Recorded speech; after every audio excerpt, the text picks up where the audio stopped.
ملک الموت کہتا ہے اے خبیث روح جو خبیث جسم میں تھی باہر۔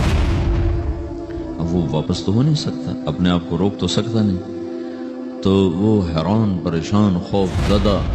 تو اس کے جواب میں اس کو ملک الموت کہتا تیار ہو جاؤ خوفناک عذاب کے لیے اور کھولتے پانیوں کے لیے، کانٹے دار جھاڑیوں کے لیے اور بے شمار عذاب کی شکلوں کے لیے۔ تو اس کی روح کو جب کھینچتے ہیں تو رگ رگ سے وہ کٹ کٹ کے نکلتی ہے، تو سارا وجود زیر و زبر ہوتا ہے،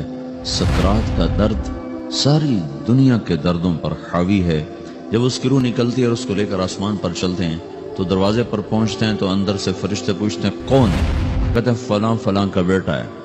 یہ تو وہی بدماش ہے جو بدماش جسم میں تھا، یہ وہ بدبخت روح ہے جو بدبخت جسم میں تھی، کہ ان کے لیے آسمان کے دروازے نہیں کھلیں گے اور ان کے لیے جنت کے دروازے نہیں کھلیں گے، پھر یہ وہاں سے نیچے گرائے جاتے ہیں جو اللہ کا قید خانہ ہے سجین۔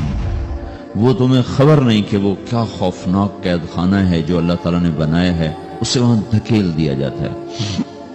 پھر قیامت تک اس کے لیے انتظار کی گھڑیاں ہیں اور عذاب کی شدت ہے۔ کوئی نیک آدمی اللہ تعالیٰ کے دربار میں جانے کا اس کا وقت آتا ہے تو اللہ تبارک و تعالیٰ فرماتے ہیں جب کوئی نیک مرد عورت کے جانے کا وقت آتا ہے تو اس کے لیے بھی فرشتے آتے ہیں اور آ کر اس کو خوشخبری دیتے ہیں اور آ کر اس کو تسلی دیتے ہیں کہ آپ غم نہ کریں، پیچھے والے بھی آپ کو مل جائیں گے، آپ خوف نہ کریں، آگے ساری منزلیں آپ کے لیے آسان ہیں، آپ کے لیے جنت بھی تیار ہے، رب بھی مہربان ہے۔ اور حدیث پاک میں آتا ہے کہ ملک الموت اور 4 فرشتے آتے ہیں، وہ 4 فرشتے اس کو سہلاتے ہیں، دباتے ہیں کہ موت کا درد اسے محسوس نہ ہو، اور ملک الموت فرماتے ہیں اے نیک روح جو نیک جسم میں تھی باہر آؤ، آپ کو بشارت ہو آپ کے لیے جنت تیار ہو چکی ہے اور وہاں کی ساری نعمتیں آپ کے لیے میسر ہو چکی ہیں اور اللہ آپ پہ راضی ہو چکا ہے اور اللہ آپ پہ خوش ہو چکا ہے۔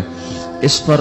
اس کی روح کو نکالا جاتا ہے، پھر سارے فرشتے اس کو استقبال کے ساتھ جب آسمان پر لے جاتے ہیں تو اندر سے پوچھتے ہیں کون ہے؟ کہ فلاں فلاں کا بیٹا، فلاں فلاں کی بیٹی۔ کہتے ہیں یہ تو نیک روح تھی جو نیک جسم میں تھی، مرحبا بہی، اس کو ہم سب استقبال کس کا کرتے ہیں، اور ایک دم آسمان کے دروازے کھلتے ہیں، پھر وہ پہلا دوسرا تیسرا چوتھا سارے آسمان پار کرتا ہوا اللہ پاک کے عرش کے نیچے کے جا کر، مرد ہے یا عورت، وہاں جا کر سجدے میں سر رکھتا ہے اور اللہ تعالیٰ فرماتے ہیں ہاں اس نے ہمیں خوش کیا، ہم اسے خوش کریں گے، اور اس کو عافیت کے ساتھ وہاں آسمان میں، پہلے آسمان سے لے کر اللہ کے عرش تک یہ سب ویٹنگ روم بنے ہوئے جہاں اللہ اپنے اپنے درجات کے مطابق جنت والوں کو ٹھہراتا ہے، اور وہ انتظار گاہ ہے اور وقت ختم ہو جاتا ہے، لہٰذا انتظار